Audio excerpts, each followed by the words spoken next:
Often people ask, how do I do it? Whenever I tell them that I have 7 kids, how do you do it is the first thing. Second question is, you know how that happens, right? Well, let me tell you how first I do it. It's not easy, and today we are replacing a toilet, which seems like a remedial easy task, and you may not know what's going on until you actually look or understand if you have problems. Well, this toilet was not flushing correctly, and, well, let's just check out why. Oh, wait. That's not supposed to be there. My 4-year-old dropped this big bottle, and it went straight through the toilet. So that means today we are going to replace this toilet. Okay, so I got the toilet all vacuumed out. Everything was great. I went to shut the valve off right there. The problem is the valve broke. We cannot stop filling this tank. There are no isolations downstairs, so this is the time that you can't freak out. It's going to be okay. First, you have to isolate the water. You got to stop the water. If you have to shut off the water to the house, we can do that until you get it fixed, but your life still has to go on too, so you got to do it quickly. I found a plug. I'm going to try and fit this plug into the supply line. Okay, so that didn't work. Now we have to reach the next level of Zen calmness. I'm cutting the pipe out downstairs. I can't do it upstairs. It goes this weird ornamental type of piping, and that just is not going to work out for me. I've got water coming down out of every orifice through here, so I'm going to cut the pipe down here, and then I've got the water shut off to the house, and then I'll show you what I'm going to do from there to stop the bleed.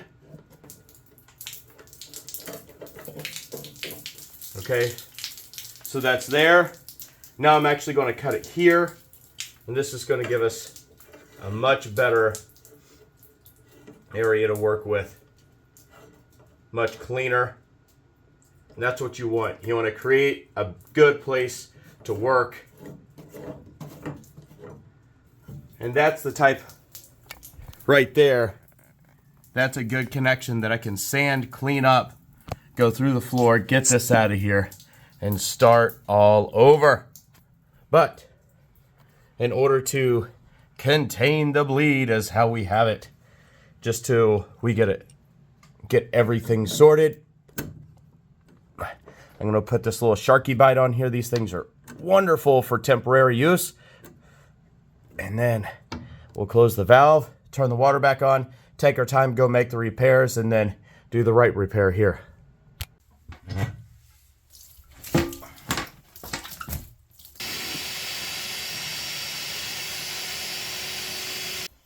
Okay, so we got the toilet out.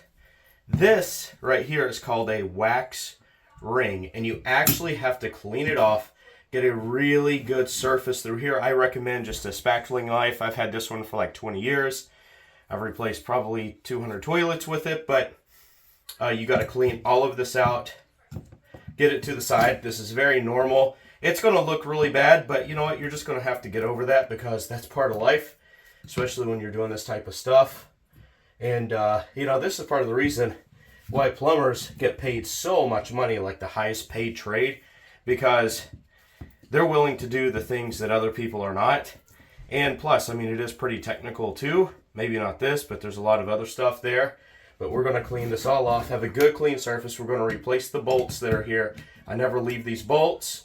And then we'll put the new one in, and we should be good to go. It's a pretty simple process until something goes wrong, like every single time. We got it pretty well cleaned off. I know it looks like it's not, but believe me, I've scraped it all the way down. We have our bolts right here. And we have our brand new our wax ring right here. So I'll show you what the wax ring looks like. Take this off. It is just wax. It's fine. And that sits right there just like that. I don't put the top on it. I do this, and I level it as much as possible. And I kind of just set it down ever so gently.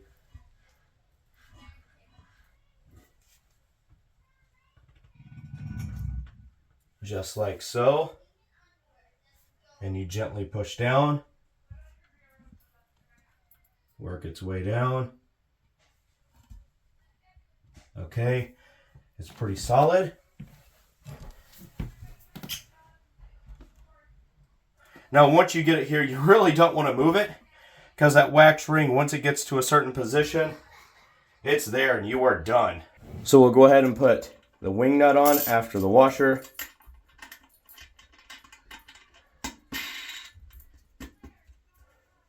Okay, it's already there. Now, you're probably asking, why is there a wing nut on here? Why is that a wing nut? I'll tell you why, because people will over tighten a bolt and they'll crack the base of this, and then you have to replace the whole thing. And I may, about 21 years ago, have done that one time, and well, that's all that took. My dad instilled a very valuable lesson that day of, you better not do that again. So, well, I've never done that again. New types of toilets are super easy to install. Your tank to ball gasket, we're going to go ahead and set it there.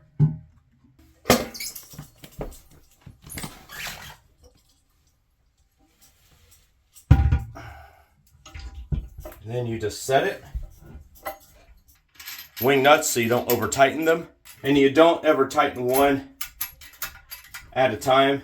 You do them both incrementally. So you make sure you have an even pressure on this tool to tank, or the bowl to tank gasket. And don't over tighten it. Don't be He-Man. Come on. You will break stuff. Okay, so the toilet's in. Now I have to go get a couple parts. Sweat a new line in downstairs. Bring up a new valve with a floor mount. Get a new line. And then we'll be done.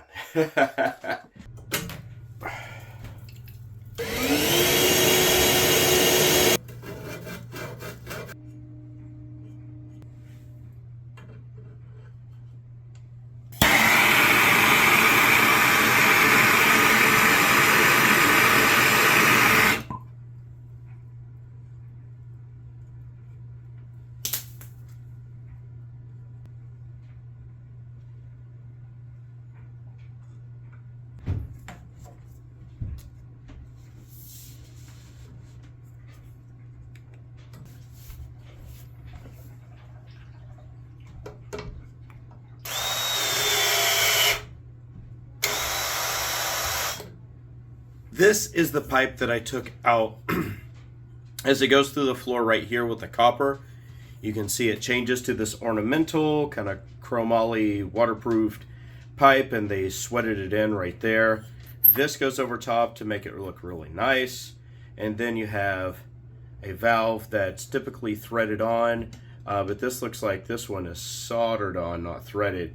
And then you have your actual flex line going to the toilet itself. Now, these rust out a lot. I've had a few of these rust out. At least one on my house, this house, I've had them before, rust out. They pit, and as they start to pit, they create pinholes, and then before you know it, you got drips and then floods. And then look at this.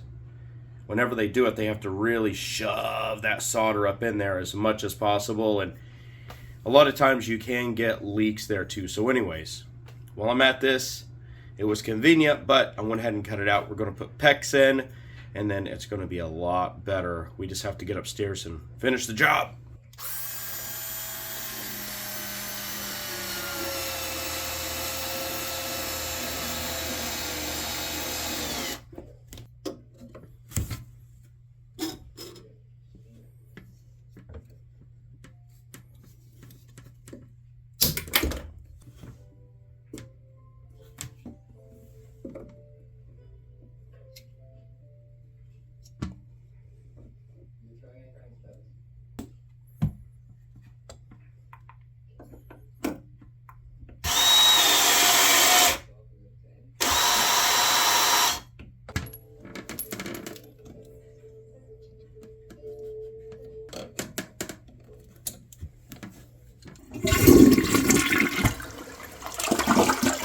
So this whole project started out as something I thought that I would be able to do really quick and make a quick little repair video replacing a toilet, but nothing is ever easy because that is life, and the only thing we can do, I guess, is stay patient and really work through it, and that's what we did. I have no leaks. The toilet's working just fine.